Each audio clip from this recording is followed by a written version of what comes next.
Hello friends, जय माता दी। कैसे हैं आप सब। सखीरी सावन आयोरी, मेरे भोले को मनाने का मौसम आयोरी, सखीरी सावन आयोरी।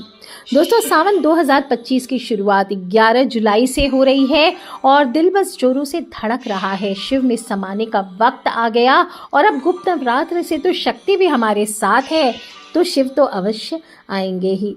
शिव जी का प्रिय मास है और सावन और इस माह में पृथ्वी पर शिव तत्व की जो ऊर्जा है वो अत्यंत ही सक्रिय होती है और सिर्फ मानव ही नहीं बल्कि नदियाँ, पर्वत, देवता सभी शिवमय हो जाते हैं। श्रावणे नद्यः, श्रावणे पर्वताः, श्रावणे देवताः सर्वे, श्रावणे शिव पूजनम, श्रावणस्य विशेषेण सर्व सन्ति शिव प्रिया। और सभी शिव के प्रिय हो जाते हैं। सावन का महीना जो होता है महात्याग का महीना कहा गया है, क्योंकि समुद्र मंथन से जब हलाहल विष निकला था तब भगवान शिव ने इसे इसी माह में गले में धारण किया था और नीलकंठ कहलाए थे। और इसलिए भक्त आज भी कांवड़ लेकर गंगा जल लाते हैं और शिवलिंग का अभिषेक करते हैं। ये जल भगवान शिव को ठंडक देता है, व्रती के सभी पापों का नाश करता है।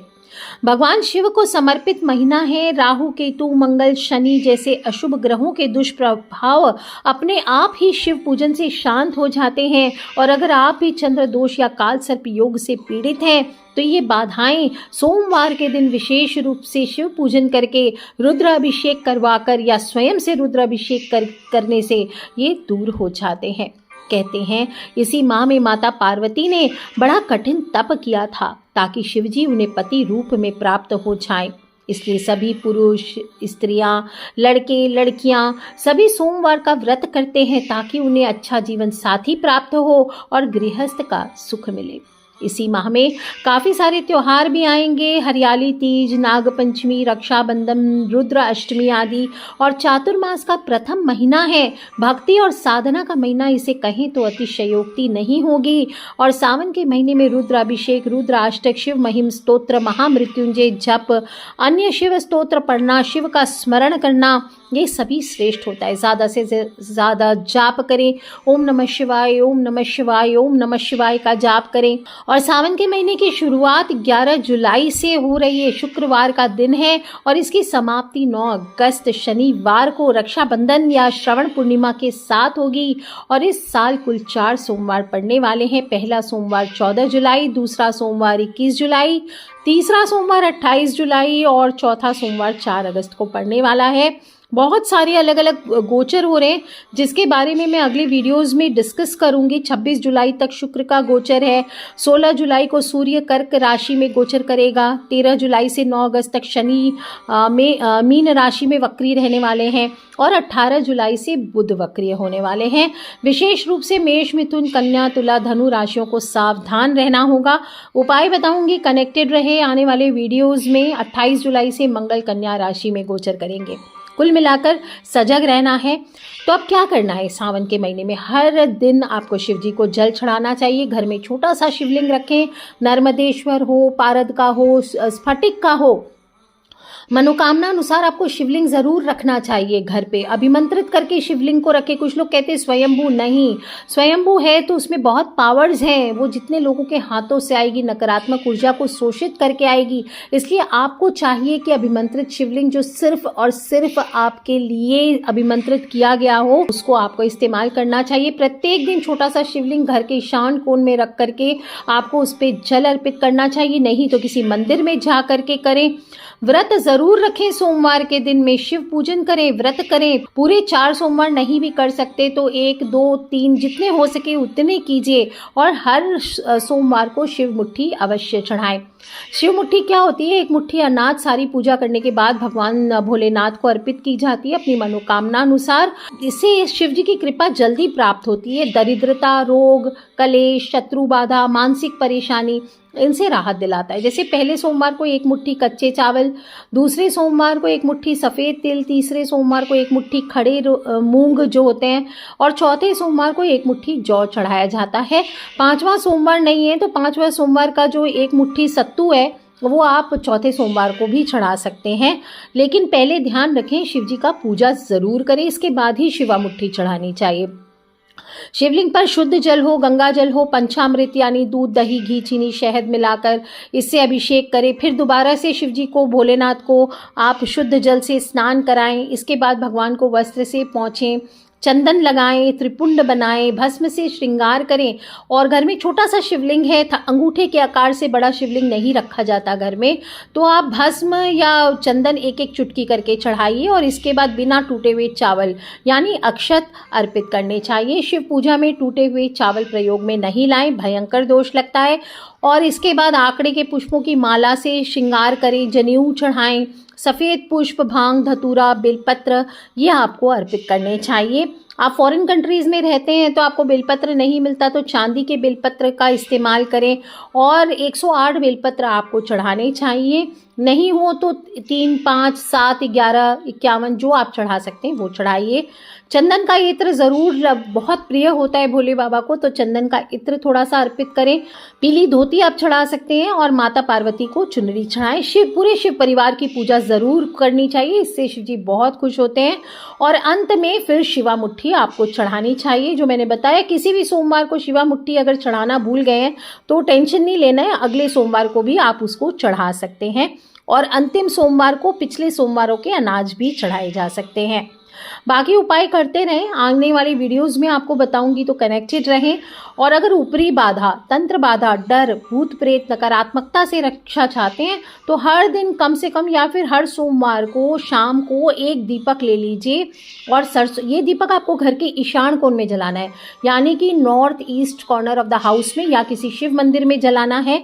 एक दीपक में सरसों का तेल ले लीजिए, रुई की उसमें बाती लगाएंगे और 2 लौंग डाल करके उस बाती में थोड़ा सा कपूर डालना है पाउडर करके। और फिर शिव जी की मूर्ति के सामने, मंदिर हो, घर में कोई फोटो हो, घर का ईशान कोण हो, कोई शिवलिंग है आपके पास, उसके सामने ओम क्रीम काल भैरवाय नमः, ओम क्रीम काल भैरवाय नमः या फिर ओम नमः शिवाय, ओम नमः शिवाय 108 बार बोलते हुए जला दीजिए। आपका कार्य, जो भी अटका हुआ बाधा आदि है, परेशानियां हैं, वो सब दूर हो जाएंगे। दोस्तों, 3 प्रहर का व्रत होता है शिव जी का, तो दिन भर उपवास रख करके शाम को शिव पूजन के बाद ही व्रत खोलना चाहिए। दिन भर आप चाय, पानी, हल्के फ्रूट्स ले सकते हैं। क्या खाएंगे ये चिंता का विषय है, क्योंकि चातुर्मास भी है, तो ध्यान रखें। सावन मास में भोजन के बहुत नियम होते हैं, कुछ चीज़ों को त्याग करना चाहिए, विशेषकर नमक नहीं खाएं। सेंधा नमक आप खा सकते हैं, ये मन को चंचल और इंद्रियों को उत्तेजित करता है, तो ये नमक कोशिश करें ना खाएं। दूसरी चीज़ है, हरी मूंग या छिलका वाली मूंग छोड़कर जो दूसरी दालें होती है, जैसे मसूर, चना, तुअर, ये भारी दालें, ये पाचन को बिगाड़ती है, इनको आप ना खाएं। मांस, मदिरा, नॉनवेज, अंडा, तामसिक भोजन ये आपको नहीं करना चाहिए। ये काल सर्प दोष को बढ़ाते, ग्रह दोषों को, विशेषकर मंगल, राहु, शनि को बढ़ा देते हैं। सावन में आपको दही और छाछ भी नहीं खानी चाहिए, ये कफ और श्लेष्मिक रोग को बढ़ावा देते हैं, स्किन डिजीजेस को बढ़ावा देते हैं। ताज़ा बना हुआ मट्ठा आप थोड़ा सा ले सकते हैं। सब्जियों में विशेष रूप से ध्यान रखना चाहिए, पत्तेदार सब्जियां तो खानी ही नहीं चाहिए। चिपचिपी टाइप की सब्जियां जैसे भिंडी आदि होती है, ये भी नहीं खानी चाहिए। बैंगन, कटहल, ककड़ी, परवल, मशरूम, पालक ये आपको नहीं खाना चाहिए। इस समय आपको सावन में खमीर युक्त भोजन, यानी कि जैसे ब्रेड, इडली, फर्मेंटेड जो फूड होता है वो, बासी भोजन जैसे कांजी आदि, ये आपको नहीं खाने चाहिए। बासी भोजन भी आपको शिव पूजा में अर्पित नहीं करना चाहिए, यह अपवित्र माना जाता है। और अधिक तला भुना हुआ, बहुत हार्ड फ्राइड मैदा की चीज़ जैसे कचौड़ी या फिर बहुत गहरी गहरी पूड़ियाँ, ये आपको नहीं खानी चाहिए। हल्की तेल में तली हुई पूड़ियाँ, मैदे की चीज़ें ना खाएं, ये आपके अंदर सुस्ती लाती है, तो जो शिव साधना है उसमें आपकी बाधा उत्पन्न होती है, इसलिए इनका त्याग करना चाहिए। तो आप परेशान हो गए होंगे कि सब कुछ तो जो आप खाते वो खा ही नहीं सकते हैं, तो क्या खाएंगे। तो शिव जी का प्रिय सात्विक आहार करें, मूंग की खिचड़ी खाएं, घी खाएं, फल खाएं, कंद मूल खाएं, साबूदाना खा सकते हैं, सिंघाड़ा खा सकते हैं, कुट्टू का आटा खा सकते हैं, समा के चावल खाएं, लौकी, तोरई ये चीज़ें खाएं, ताज़ा दूध पिएं, तुलसी, गंगाजल, शहद ये सेवन करें, सेंधा नमक का सेवन करें, अदरक, काली मिर्च ये आप खा सकते हैं, कद्दू खा सकते हैं। आप चाहें तो काढ़ा बना करके इस माह में आपको सेवन करना चाहिए, ऐसे भी इन्फेक्शियस होता है ये टाइम, तो साधना की दृष्टि से, साथ ही साथ आयुर्वेद की दृष्टि से दोनों में फ़ायदा है। तुलसी युक्त जल का सेवन करना चाहिए, इससे आपका भोजन भी भोग और तप दोनों बन जाएगा। सावन में सात्विकता से शिव ऊर्जा भीतर तक उतरती है, इसलिए ध्यान रखना चाहिए। थोड़ी सावधानियां और पवित्रता भी रखें। साफ सुथरी जगह पर शिवलिंग विराज करके धो पोंछ करके जगह को साफ कर लीजिए। इसके बाद ही शिवलिंग स्थापित करके पूजन करना चाहिए। गंगा जल या स्वच्छ जल से अभिषेक करें। अशुद्ध पहले से लोटे में पड़ा हुआ जल, बासी जल, इससे आपको अभिषेक नहीं करना चाहिए।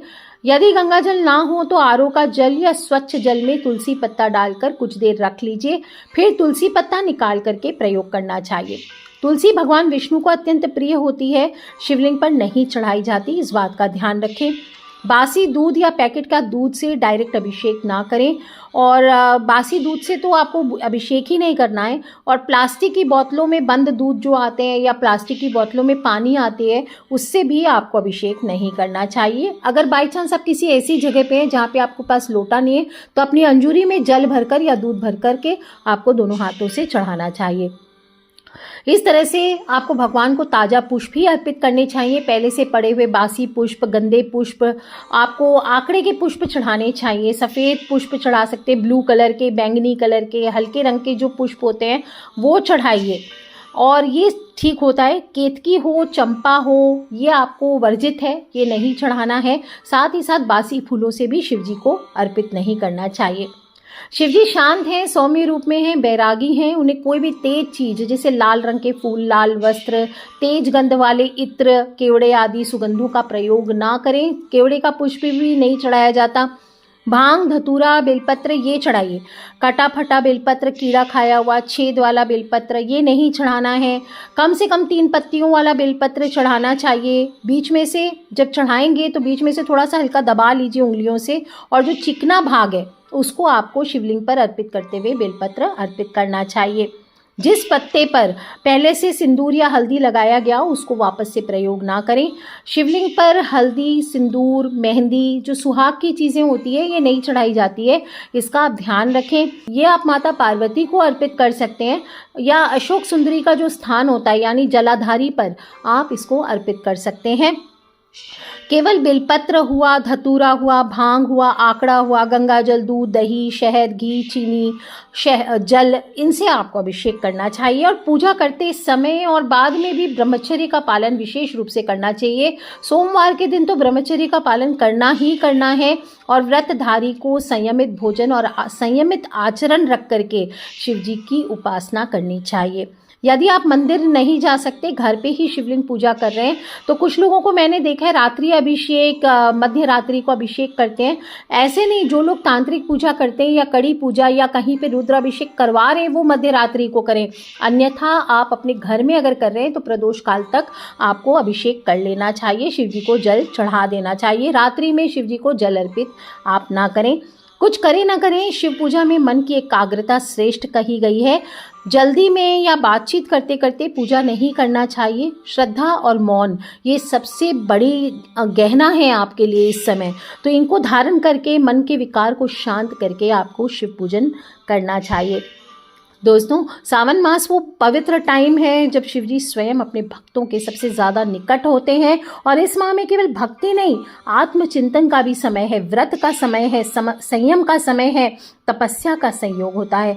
आप अपने जीवन को शिवमय बना सकते हैं, तो स्वयं भी अपने जीवन को शिवमय बनाएं और अपने बच्चों से ज़रूर शेयर करें। छोटी छोटी बातें हैं। शिवजी का पावन महीना जो आपकी हर मनोकामना को पूर्ण करेगा, आपके जीवन में शक्ति लेकर के आएगा, आपके जीवन में संयम लेकर के आएगा, और आपके जीवन की गाड़ी को आगे खींच कर ले जाएगा।